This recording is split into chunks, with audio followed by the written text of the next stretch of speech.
आओ बच्चे शुरू करें अपनी आज की क्लास। चैप्टर चल रहा है अपना कौन सा? Inventory valuation. पिछली क्लास में शुरू हो गया था।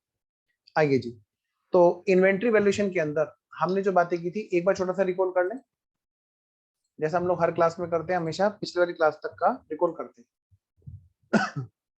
आइए जी,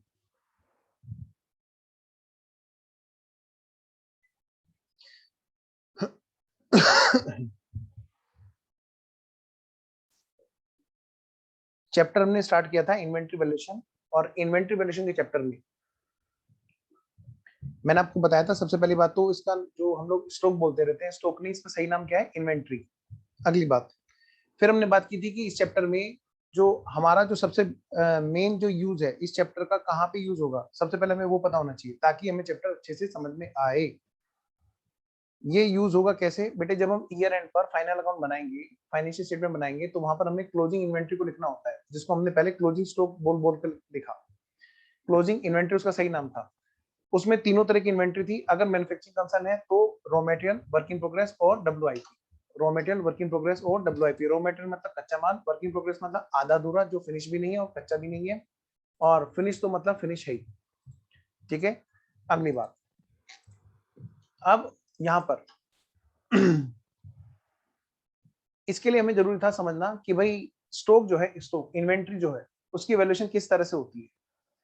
भाई यहाँ पर एक तो होती है कॉस्ट और एक होती है एनआरबी।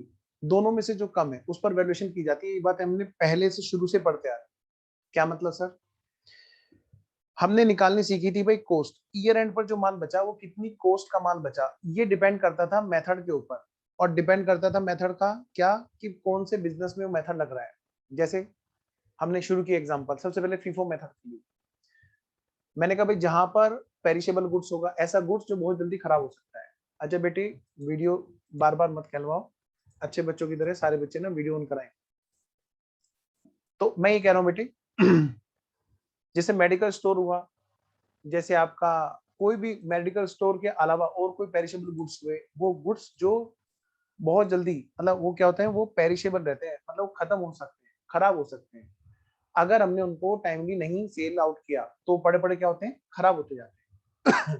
ठीक है, तो हमेशा क्या होता है कि पहले वो वाला गुड्स निकाला जाता है जो सबसे पहले आया, फर्स्ट इन, यानी कि जो सबसे पहले अंदर आया, जो परचेज करने पर अंदर आया, उसको सबसे पहले फर्स्ट आउट मतलब सेल किया जाता है। यानी जो क्लोजिंग स्टॉक बचेगा वो किसमें से बचेगा? लेटेस्ट में से, यानी कि जो सबसे लास्ट में परचेज की गई, लेटेस्ट परचेज की गई, उसमें से बचेगा।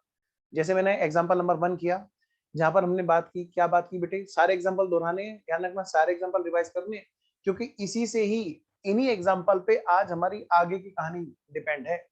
यही सारे एग्जांपल किए जाएंगे दोबारा से, इसी से ही हम इन्वेंट्री में कुछ और नई चीजें सीखेंगे।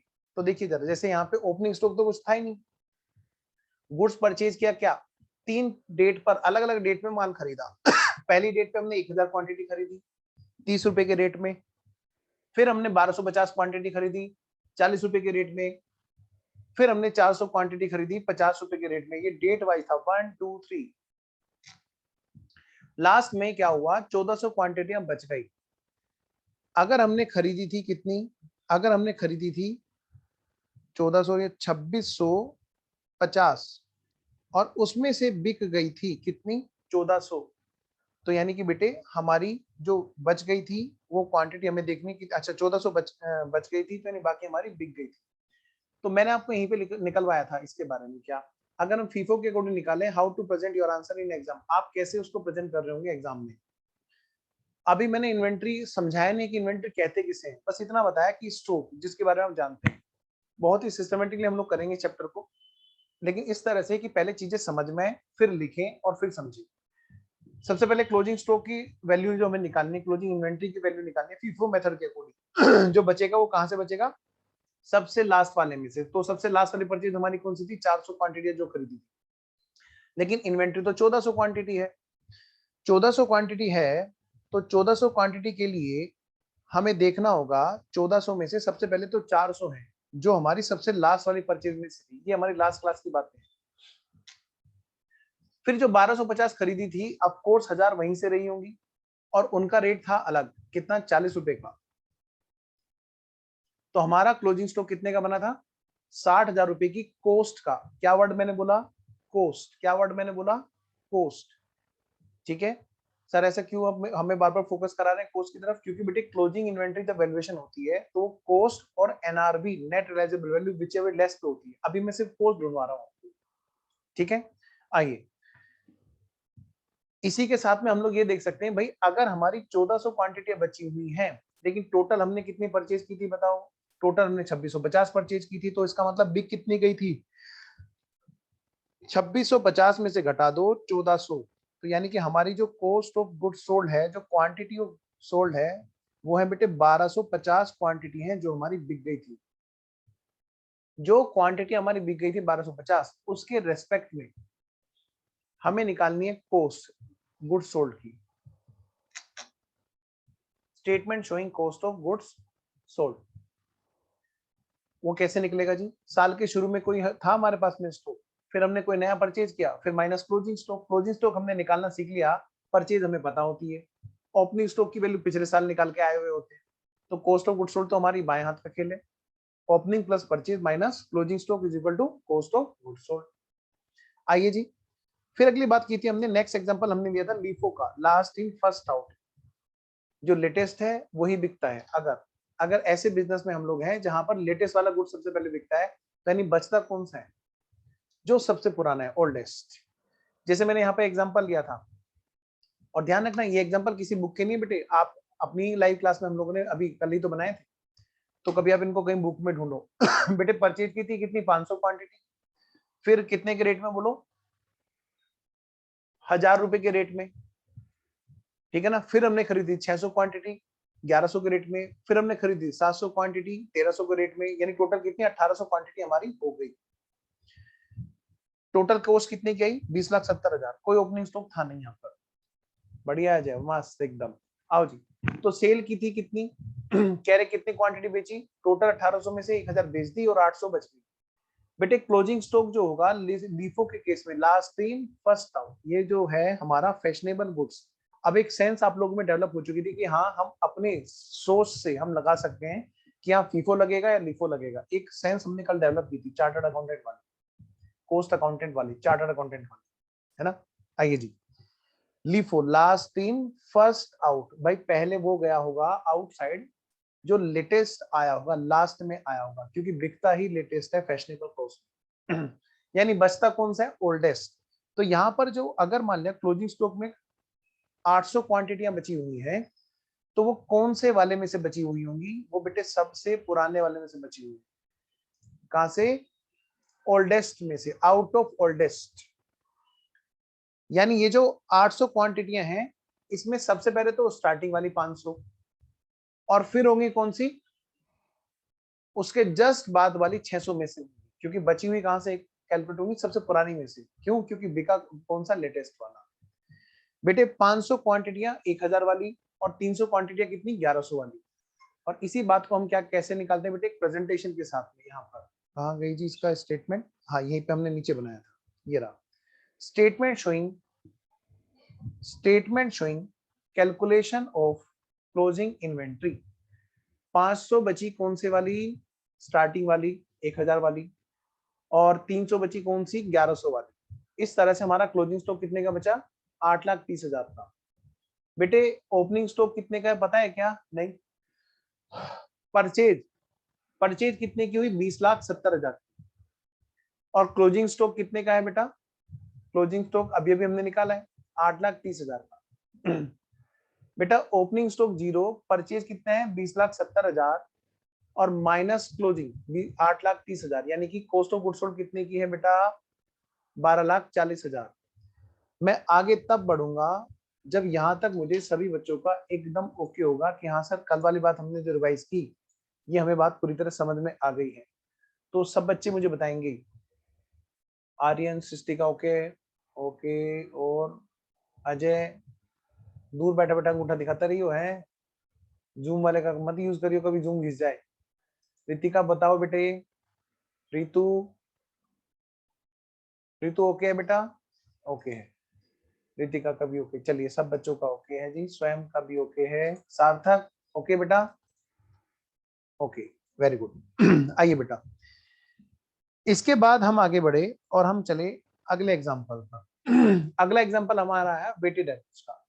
वेटेड एवरेज में हमने काफी सारे अच्छे अच्छे एग्जाम्पल लिए थे, कभी पराठे का, कभी पेट्रोल पंप का। बेटे यहाँ पर हमें एक बात का ध्यान रखना होगा, मेथड यहाँ पर, ये मेथड कब लगता है, जब कोई भी क्वांटिटी हमारी हम लोग सेपरेट नहीं कर सकते। क्या नहीं कर सकते बोलो? सेपरेट नहीं कर सकते। यानी कि क्वांटिटी जब मिक्स हो जाती है तो वो इस तरह से मिक्स हो जाती है कि उनको अलग करना संभव ही नहीं होगा। और ऐसे केसेस सिर्फ और सिर्फ लिक्विड में रहा करेंगे, जो स्टॉक उसी में ही ये चीजें होंगी। ठीक है बेटा, तो आइए फिर हम शुरू करते हैं इस वेटेड एवरेज का जो हम लोग एग्जांपल कल लेने वाले थे। आइए मैं उसी में शुरू करता हूँ। देखिए बेटे, ये एग्जांपल नंबर कौन सा है जी? Example number 3।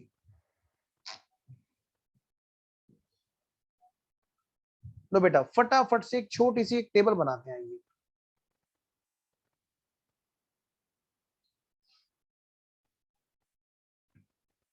एक छोटी सी मैं टेबल बना रहा हूं जिसमें बहुत सारी क्वांटिटियां मैं खरीदवाऊंगा। एक दो से तो बहुत ज्यादा कोई लगती नहीं बात, जैसे क्वेश्चन किया हूं। आइए जी, एग्जाम्पल नंबर 3। बेटे ये अलग अलग डेट्स हैं, अलग अलग डेट्स हैं, और यहां पर ये क्वांटिटी खरीदी गई। ये सब क्या है बेटे? जो परचेज की गई, परचेज्ड। ये है detail of purchase quantity during the purchased. बेटे कितने का रेट है? Rate per unit. और यहां पर आ गई हमारी अमाउंट। कई बच्चों को वेटेड एवरेज निकालना नहीं आता है, इसलिए मैं ये एग्जांपल ले रहा हूं। ठीक है, आइए शुरू करते हैं। जैसे सबसे पहले, आज क्या डेट है अपनी? 12 अगस्त 2021। चलिए अगस्त का एग्जांपल लेते हैं। मान लिया 1 अगस्त 2021 को गुड्स खरीदा। ये खरीदी थी 900 क्वांटिटी खरीदी, और 5 रुपए पर यूनिट का रेट था। बताओ जरा अमाउंट कितनी आएगी? 9 पंजे 45, 4500 रुपए की अमाउंट आ गई। सबसे पहले हमने जो गुड्स खरीदा वो ये वाला गुड्स खरीदा।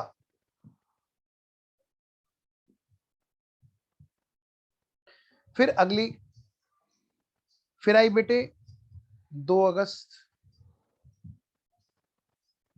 और यहां पर है बेटे 400 क्वांटिटी जो हमने खरीदी 5.50 के रेट में। जरा अमाउंट का हिसाब लगाते चलो, मल्टीप्लाई करो, 5 चौक 20, 5 चौक 20, 20 और 22, 200, 2200 रुपए। लो जी, फिर आई बेटे 3 अगस्त, और फिर हमने खरीदी थी 300 क्वांटिटियां, और इसका रेट था बेटे 5.5 रुपए। और 3 पंजे 15, 3 पंजे 15, यानी कि 1650 रुपए। 1650 रुपए की कॉस्ट यहाँ पर है। फिर है बेटे यहाँ पर 5 अगस्त 2021, और यहाँ पे खरीदी थी 200 क्वांटिटियां खरीदी थी, 6 रुपए का रेट हो गया था। 2 6 12, 1200 रुपए। लो भाई, कल थी 7 अगस्त, तो कल तक की बात कर लेते हैं।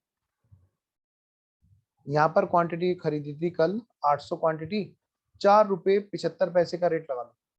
कितना आ गया जी?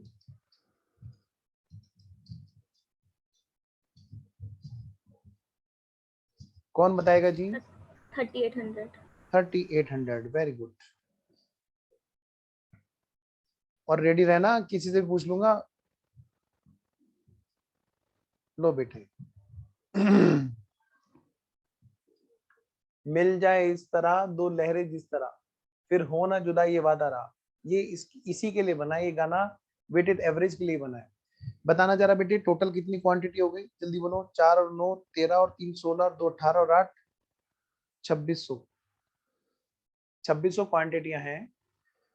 5 और 2 7, और 6 13, और 2 15, और 8 23, 2 और 3 5, और 2 7, और 2 9, और 4 13, 13,350।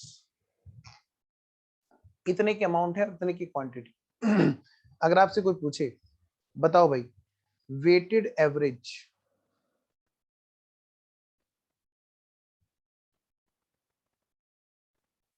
कॉस्ट पर यूनिट कितनी होती है? तो सिंपल सा फंडा है बेटे, टोटल कॉस्ट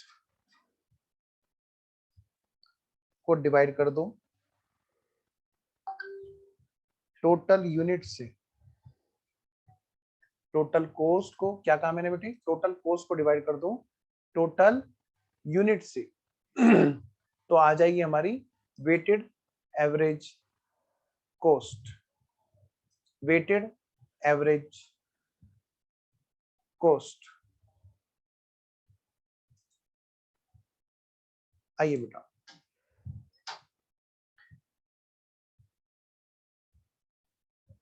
चलें आगे, पक्का?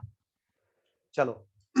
अब मैं आपसे कह रहा हूं कि बेटे अगर आपसे कोई पूछे क्या भाई क्लोजिंग स्टॉक है हमारा, लेट सपोज क्लोजिंग स्टॉक है हमारा 600 यूनिट का और उसकी वैल्यू बताओ।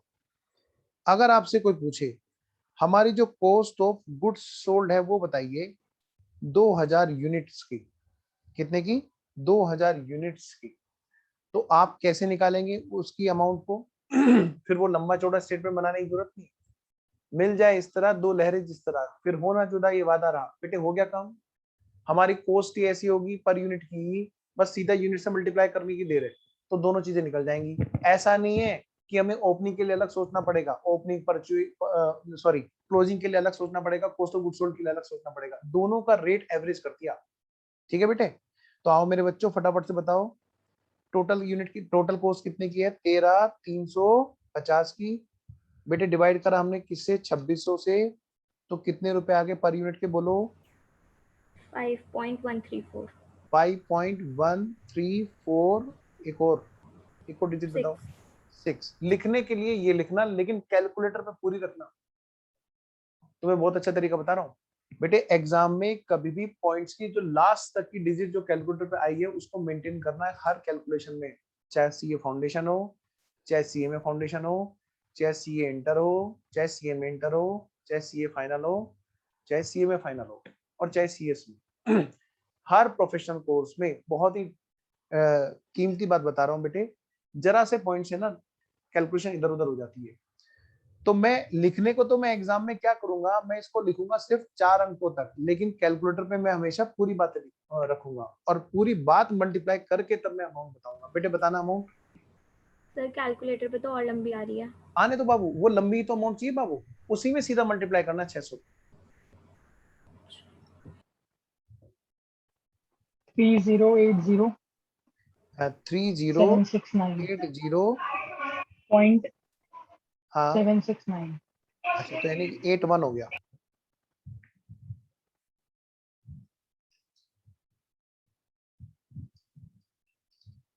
ठीक है, आइए जी बेटे 2000 में मल्टीप्लाई करो, सेम उसी चीज की जो पॉइंट के बाद वाली चीज है, पूरे एकदम लास्ट तक। 10269.2 269 0.230।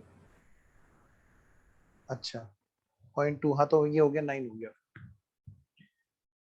वैसे भी आप देखोगे इन दोनों का टोटल लगाओगे तो आपका बेटे यही आएगा 13350।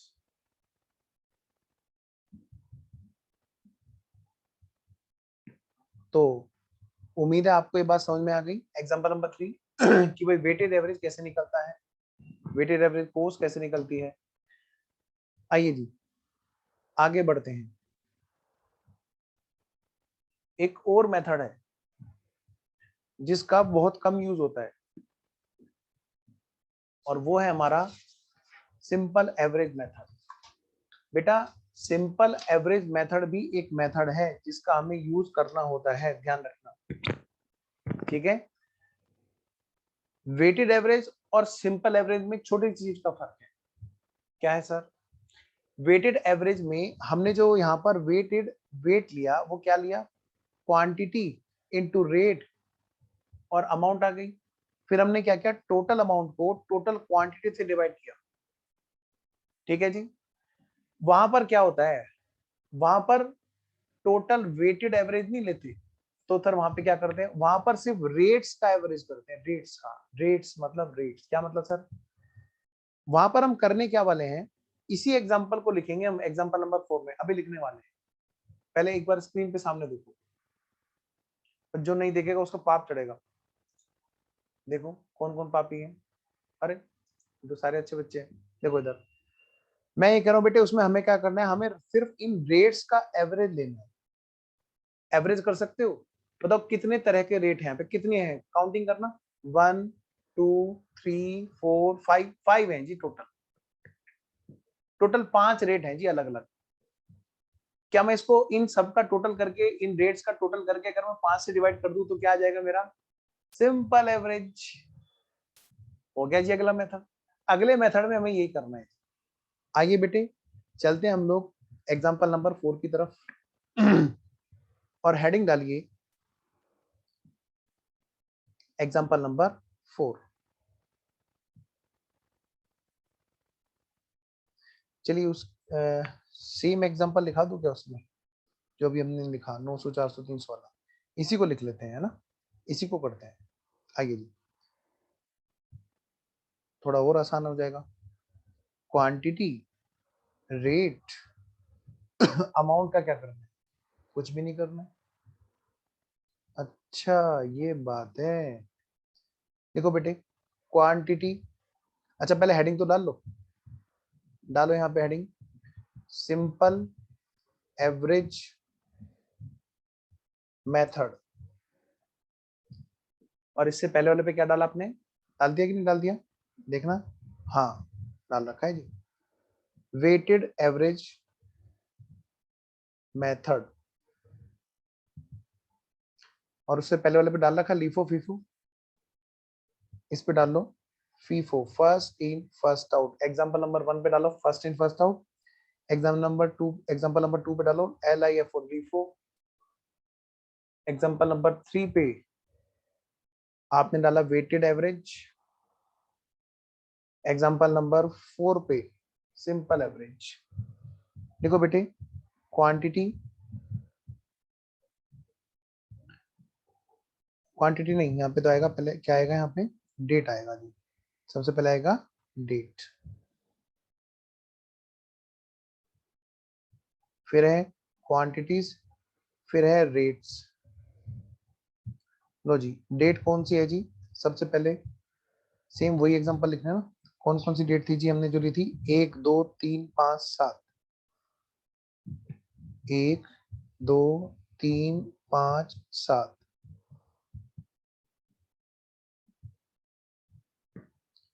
क्वांटिटी है कितने की, 900 400 300 200 800। 8 और 2 10 और 3 13 और 4 17 और 9 2600। बेटे ये अलग अलग रेट पे ली थी हमने, कितने में, 5 पे, 5 5.5 5.5 6 4 75। 5 5.5 5.5 6 4 75।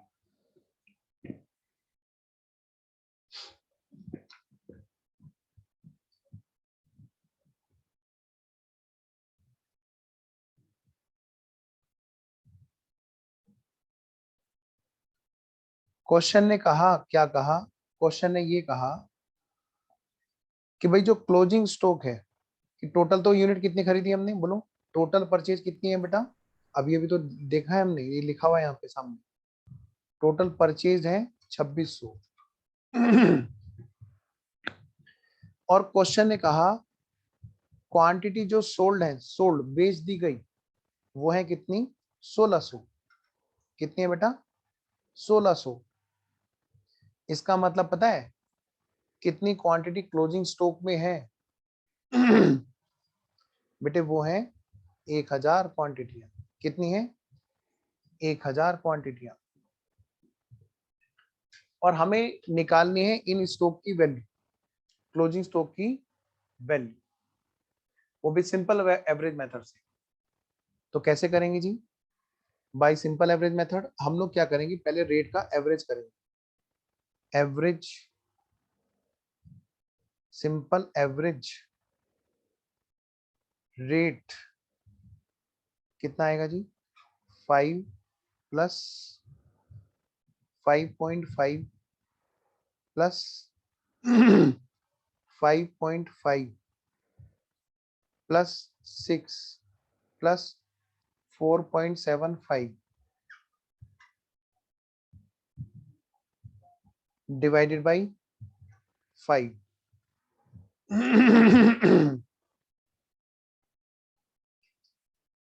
बेटा कितना है? 5.35 एक बच्चे ने मुझे बताया 5.35। 5.35 वेरी गुड बेटा, बिल्कुल सही आंसर है। 5.35 rupees per unit.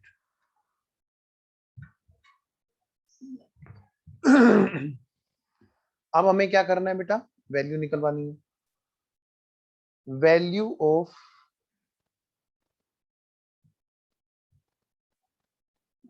Closing stock कितने की आएगी बेटा? 2600 क्वांटिटी में से 1600 तो चले गई। बेटा 1000 क्वांटिटी हैं जिनसे मल्टीप्लाई करनी है 5.35 रुपीज पर यूनिट। तो बेटे कितना आएगा? 5350 रुपीज। ये हमारा सिंपल एवरेज मेथड।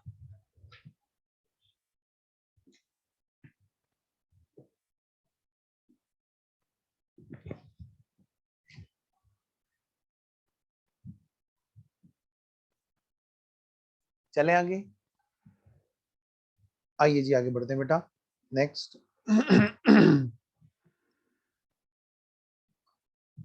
अब पहले मुझे बताएंगे सब बच्चे। आर्यन समझ में आ गया? आर्यन, महक, रितिका, रितु, अजय, स्वयं का ओके है। सृष्टि ने पहले ही अंगूठा दिखा दिया, लो भाई। वरुण का भी आ गया। हाँ जी, अजय ओके है? ऐसे बहुत दूर से बैठ के बात करता है ये, ठीक है। चलो, पर बहुत अच्छा लगता है, कॉपी भी दिखती है, ये भी दिखता है शैतान। आर्यन तो पक्का सो गया। हाँ भाई आर्यन, या फिर कुछ खा रहा होगा पक्का। वीडियो ऑन करो भाई जल्दी। अकेले अकेले खा रहे हो मतलब हम सबके बीच में बैठ के, ये गलत बात है भाई। आ जाओ जी। अब हम चलते हैं अगले मेथड पे। आओ जी, एग्जाम्पल नंबर 5।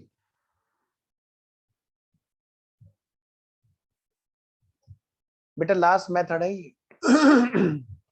लास्ट मेथड है ये कोस्ट ढूंढने का। आइए जी, और इसका नाम है एडजस्टेड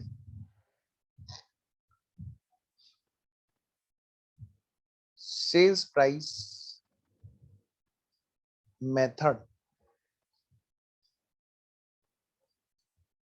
अच्छा, जो हमारा सिंपल एवरेज प्राइस मेथड है वो किस पे लग रहा था?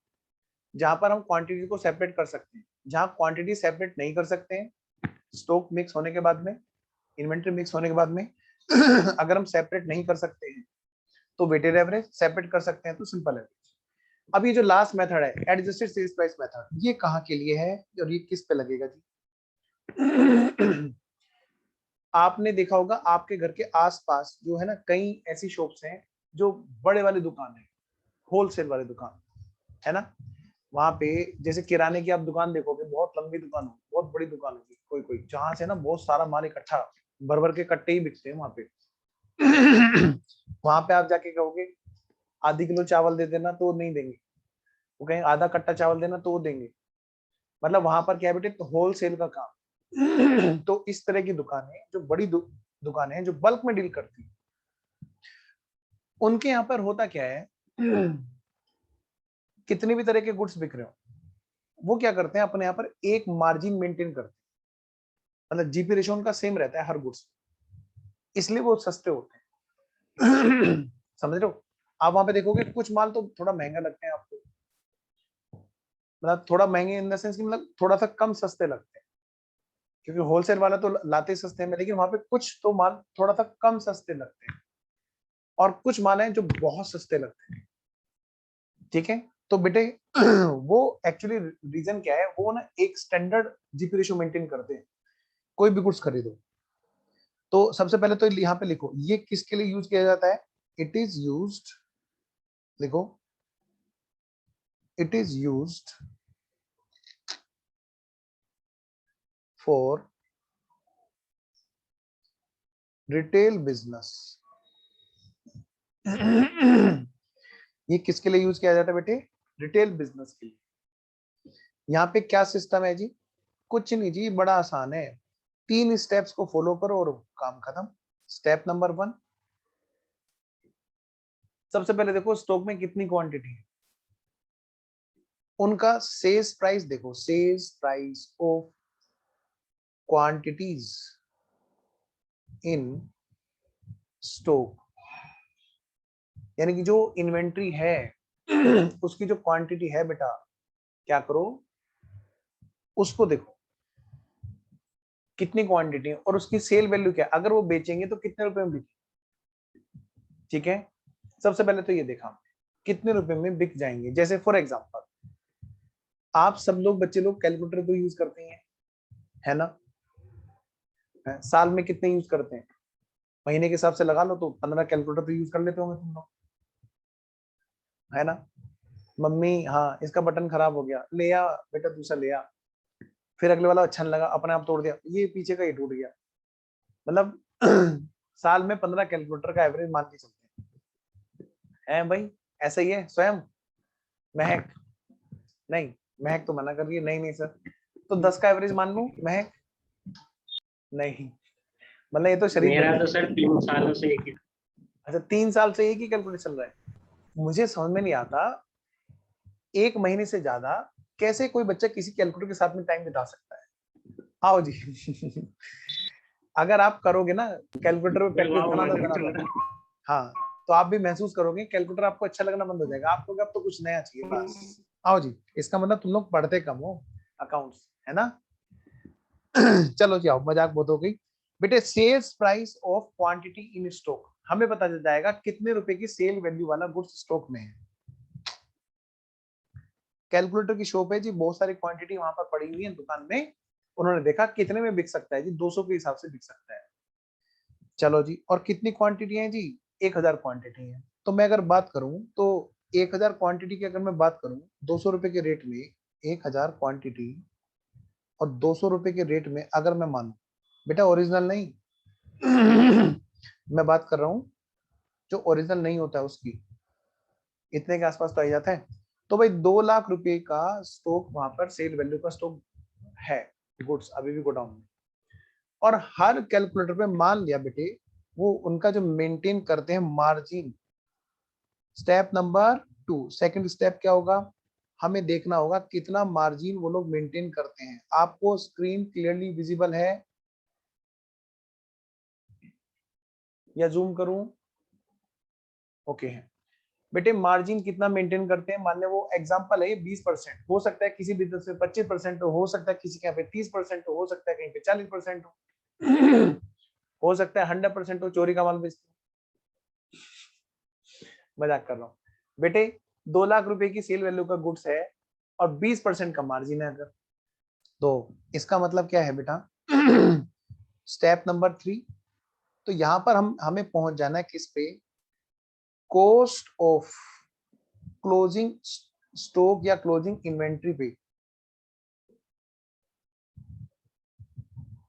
कैसे बेटे, 2 लाख रुपए के अंदर अगर कमाई होगी, मतलब 2 लाख रुपए में कल को ये माल बिकेगा तो कमाई कितनी होगी इस पे 20%।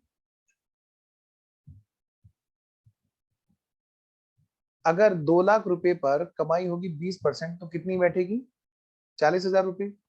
इसका मतलब इसकी कॉस्ट 1,60,000 रुपए है। ये भी एक तरीका होता है कि जी सेल वैल्यू में से प्रॉफिट घटा दो, कॉस्ट को ढूंढ लो, है ना। सेल वैल्यू में से प्रॉफिट को घटा दो और क्या कर लो बेटा, कॉस्ट को ढूंढ लो। तो ये आ गई जी हमारी क्लोजिंग स्टॉक की कॉस्ट को। ठीक है जी, बात समझ में आ रही है आपको। आइए मैं लेके चलता हूं आगे, एक छोटा सा एग्जाम्पल हम लोग करेंगे, लेकिन एग्जाम्पल पे आगे जाने से पहले एग्जाम्पल पे आगे जाने से पहले एक छोटा सा सिस्टम मुझे आपको यहाँ पे समझाना है। पहले मुझे बताओ यहाँ तक सब ओके है? क्योंकि ये चैप्टर ना, देखो मैं बताऊं, ये चैप्टर बड़ा उलझा हुआ है। ये चैप्टर सचमुच में बड़ा उलझा हुआ है, और इस चैप्टर को वही कर सकता है जिसने थोड़ा सा इसको स्टेप बाय स्टेप धीरे धीरे आगे बढ़ा, थोड़ा सा समझा, थोड़ी सी प्रैक्टिस की, थोड़ा सा समझा, थोड़ी सी प्रैक्टिस की। हाँ जी वरुण, कुछ कह रहे थे? स्टेप 1 में तो फिर यहाँ पे ये लिखना सही नहीं रहेगा, sale price of quantity of closing stock. हाँ, जो क्वांटिटी स्टॉक में है उनका सेल्स प्राइस वही तो लिखा हमने स्टेप 1 में। ये देखिए, sales price of quantity in stock, मान ले 1000 क्वांटिटी है और 200 का सेल्स प्राइस है, वही तो लिखा। आइए, जितना धीरे चलोगे इस चैप्टर में उतना बढ़िया चैप्टर ये आपका तैयार होगा। आइए पहले हम कुछ बात लिख लेते हैं। अभी हमने देखे सारे के सारे मेथड कॉस्ट निकालने के, तो चलिए जरा किस चीज का वैल्यूएशन कर रहे हैं हम लोग। आइए थोड़ा सा कुछ यहाँ पर हमें थियोरेटिकल बातें भी यहाँ पे लिखनी है। सबसे पहली बात, सबसे पहला number, value of inventory.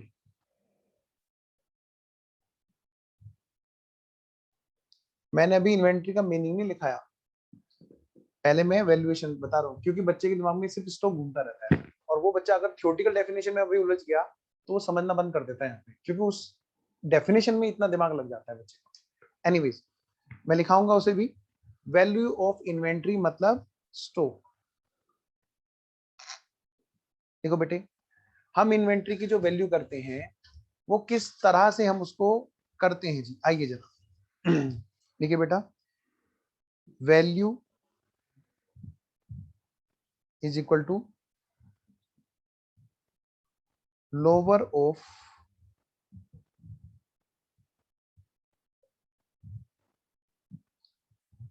Cost और NRV, नेट रियलाइजेबल वैल्यू।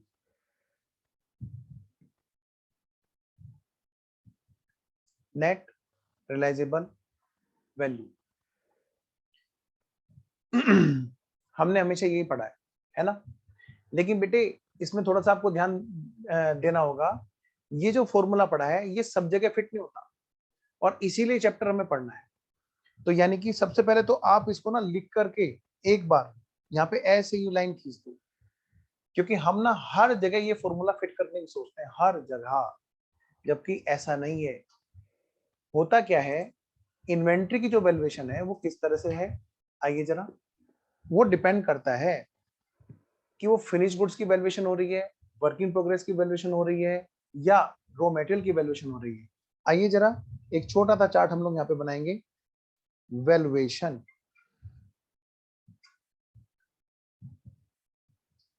कैसे जी, कैसे बताओ जी? हाँ बेटा, सर ये वैल्यू इक्वल्स टू क्या लिखा है?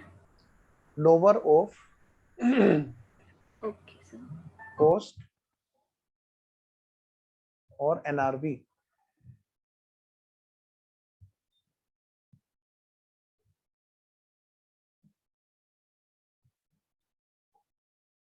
देखो बेटा,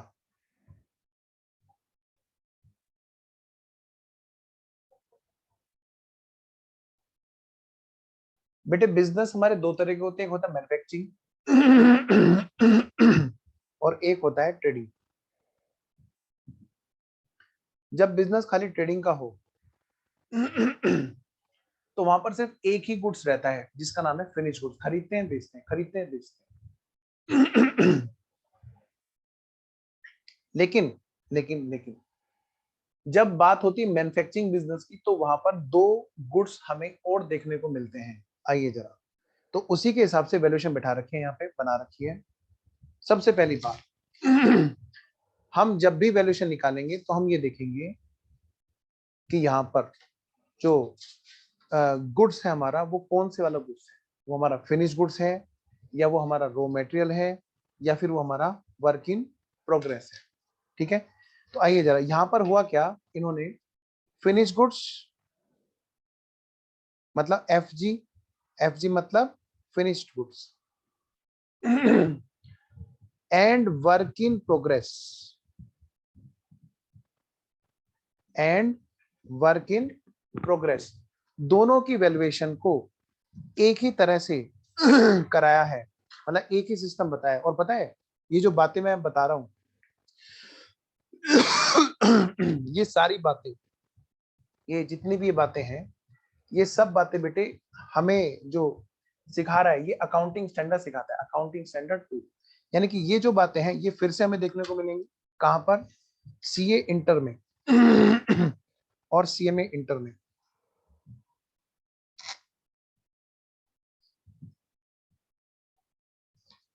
एक मिनट थोड़ा थ्योरी और लिखाने क्या, छोड़ो थ्योरी को रहने दो। आओ जी, एक है बेटा फिनिश गुड्स, एक है वर्क इन प्रोग्रेस। इन दोनों की वैल्यूएशन के लिए ये फंडा बना है क्या, लोअर ऑफ कॉस्ट और NRV net realisable value, lower of cost और नेट रियलाइजेबल वैल्यू। और अगली बात, एक है बेटा रो मटेरियल, रो मटेरियल,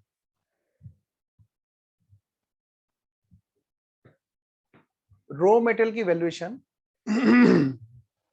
अगर हम यहां पर भी वही सेम फंडा लगाएंगे तो गलत होगा। इसकी वैल्यूएशन डिपेंड्स, वैल्यूएशन, इसकी जो वैल्यूएशन है वो डिपेंड करती है, वो किस पे डिपेंड करती है, ऑन फिनिश्ड गुड्स। क्या मतलब सर, मैं बताता हूं। यहाँ पे एक छोटा सा चार्ट हमें और बनाना है इसी के जस्ट नीचे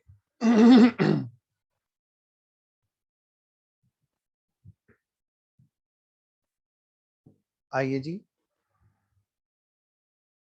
उम्मीद है आपने लिख लिया होगा फिनिश गुड्स वाला, तो मैं जूम कर रहा हूं इसको।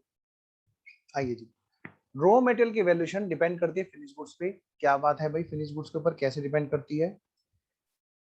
ये कहते हैं कि ये बताओ फिनिश गुड्स कौन है, जो इस रॉ मटेरियल से बनेगा वही तो फिनिश गुड्स होगा, है ना। भाई हम कच्चा माल खरीद के बैठे हैं, हमारे यहाँ पे गोडाउन में कच्चा माल पड़ा हुआ है, उसकी वैल्यूएशन के लिए भी यही मेथड क्यों नहीं लग रहा, कॉस्ट और एनआरवी विचएवर लेस। ये कहते हैं if finish goods is generating loss, अगर भाई फिनिश गुड्स से लॉस जनरेट हो रहा है, यानी कि उसकी जो टोटल कॉस्ट है, भाई कब होगा ऐसे लॉस बताओ, जब sales price minus total cost जो है फिनिश गुड्स की इज इक्वल टू, अगर वहां पर बेटे लॉस हुआ, यानी बेटे माइनस में जाएगा तभी तो। अगर फिनिश गुड्स की कॉस्ट जो है वो 1 लाख रुपए की है और वो बिकता 1 लाख रुपए से कम पे है तो वहां पे क्या होगा, लॉस जनरेट होगा। तो ऐसे केस में ये कहते हैं in this case raw material will be valued at lower, कह रहे हैं ऐसे केस में रॉ मटेरियल को वैल्यूएशन करो लोअर पे। लोअर किसका, लोअर ऑफ नंबर 1 कॉस्ट, और सर ये तो आप फिर से वही लिखने लगे, कॉस्ट और एनआरवी नहीं, यहाँ पर एनआरवी नहीं आएगा, फिनिश गुड्स में एनआरवी आता है, नेट रियलाइजेबल वैल्यू आता है। यहाँ पे क्या आएगा, रिप्लेसमेंट प्राइस, क्या, रिप्लेसमेंट प्राइस।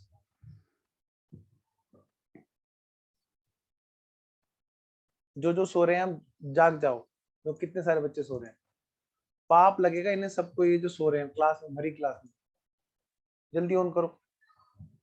हाँ, जिन जिन को शर्म नहीं आई अभी तक जल्दी जल्दी ऑन करो, थोड़ा सा शर्माओ। हाँ, कहाँ हो सार्थक, आर्यन, आओ जी। Raw material will be sir valued, एक बार ना रिप्लेसमेंट प्राइस को डिफाइन मैं अभी बता रहा हूँ, सब बता रहा हूँ, चिंता मत करो। Will be valued at lower of cost और रिप्लेसमेंट प्राइस।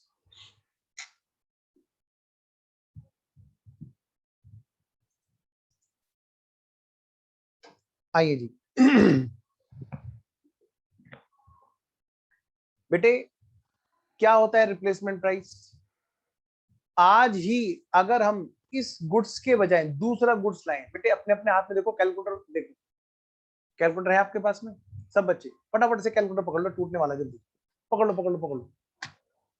हाँ सोचो कि ये जाने वाला है, इसकी जगह तुम्हें दूसरा लाना है, तो कितने का लेके आओगे? ऐसा ही डिक्टो, ऐसा ही कैलकुलेटर, वो कहलाता है रिप्लेस करने वाला प्राइस, रिप्लेसमेंट प्राइस, उसको बोलते हैं रिप्लेसमेंट प्राइस। अगर बेटे मैं इसे बेचना चाहूं तो ये कितने में बिक करके क्या मेरी जेब में पैसे आएंगे? That is called net realisable value.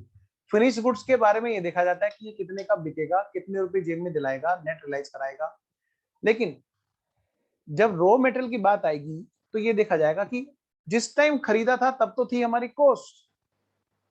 Calculator आपने जो ले रखा है ये इस टाइम पे भले आपके लिए गुड्स ना हो, ये जिस टाइम खरीदा था उस टाइम पे तो लगी थी हमारी कॉस्ट। लेकिन आज अगर इसकी जगह सेम ऐसा ही कैलकुलेटर दूसरा हम लेकर के आए, सब कुछ ऐसे फीचर के साथ में, तो कितने का आएगा? That is called current purchase price, उसी को बोलते हैं बेटे रिप्लेसमेंट प्राइस। तो यहाँ पर क्या कहते हैं, रॉ मटेरियल इस बात पे डिपेंड करता है वैल्यूएशन कि फिनिश गुड्स में लॉस जनरेट हो रहा है या प्रॉफिट है। अगर लॉस जनरेट कर रहा है तो इन दोनों में से जो कम है उस पर वैल्यूएशन होगा, लेकिन एनआरवी नहीं, replacement price.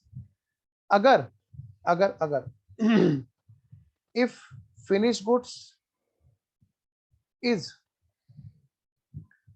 not generating loss, अगर फिनिश गुड्स लॉस जनरेट नहीं कर रहा है, भाई ऐसा कब होगा जी? भाई ऐसा कब होगा जी? ऐसा तब होगा जब सेल्स प्राइस जो है वो इक्वल टू और मोर टोटल कॉस्ट होगा। फिनिश गुड्स की जो टोटल कॉस्ट है उतने पर या उससे ज्यादा पर बिक रहा होगा फिनिश गुड्स, तब क्या होगा बेटे? तो लॉस जनरेट नहीं कर रहा होगा। प्रॉफिट जनरेट करेगा जब ज्यादा होगा और लॉस जनरेट करेगा जब कम होगा। अगर इक्वल पे बिक रहा है तो क्या लॉस जनरेट होगा? बोलो बेटे, हाँ या ना? बोलो अजय, हाँ या ना? ये बताओ ये क्या है फिर नलायको? मैं फिर पूछ रहा हूं, सेल प्राइस अगर कॉस्ट से ज्यादा होगा तो प्रॉफिट जनरेट करेगा, सेल प्राइस अगर इक्वल टू कॉस्ट होगा तो लॉस तो जनरेट नहीं करेगा ना। तो ऐसे केस में फिनिश गुड्स लॉस जनरेट करने वाला नहीं कहलाएगा अगर सेल प्राइस टोटल कॉस्ट से कम होगा। मतलब मैं इसको ऐसे लिख देता हूं यहाँ पे, sale price is less than total cost, तो इसमें क्या होगा बेटे? लॉस जनरेट होगा, है ना? तो उस टाइम पर वैल्यूएशन होगा लोअर पे। यहां पर वैल्यूएशन किस पे होगा पता है? रॉ मटेरियल का। Raw material will be valued at cost. अच्छा मैं चाह रहा था, जो हम लोग सोच रहे थे ना, अभी मैं सोच रहा हूँ बच्चे को बुलाई लूँ उसको, है ना? तो बाकी की तो हम कल कवर कर लेंगे, ज्यादा कुछ तो ऐसा है ही नहीं इसमें। हम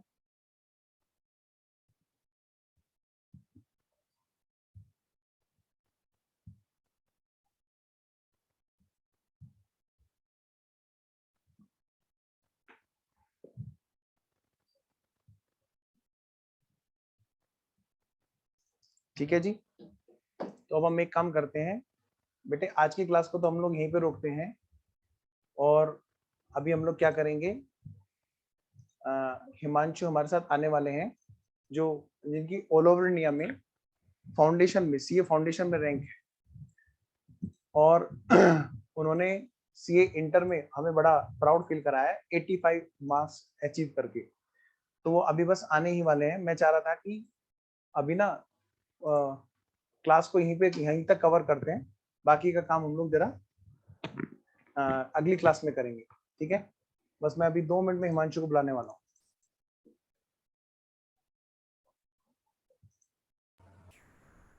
सर मुझे एक डाउट पूछना था, अच्छा डाउट पूछना है, पूछो पूछो। एक सेकेंड।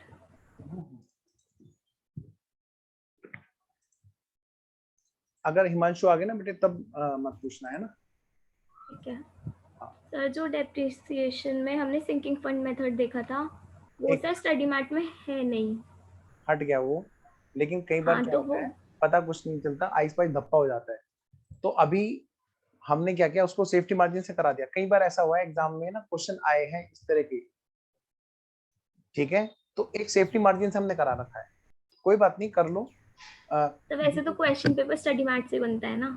हाँ नहीं वो तो मैं समझ रहा हूँ, डोंट वरी। देखो आना मुश्किल है, लेकिन कभी कभी ऐसा हुआ कि इस तरह की चीजें हो गई हैं, तो मैं तो अपनी क्लास में सेफ्टी जनरेट करता हूँ हर तरह से। अब तो खैर नहीं आएगा, पिछले अटेम्प्ट तक उम्मीद थी उसके आने की, ठीक है ना। चलो तो जो छोड़ दे बच्चे, फिर उस मेथड को। देखो मैं तो ये कहूंगा तुम्हारे कहीं बीकॉम बीकॉम में काम आ जाएगा, वहां पे यूज कर लेना, है ना। सीए के स्टडी मेट में तो अब आना मुश्किल है। आना था अगर तो वो इस वाले अटेम्प्ट तक आ सकता था, ये अटेम्प्ट गया, ठीक है। आगे के अटेम्प्ट के लिए आप उसको स्किप कर सकते हैं, बिल्कुल। Okay sir.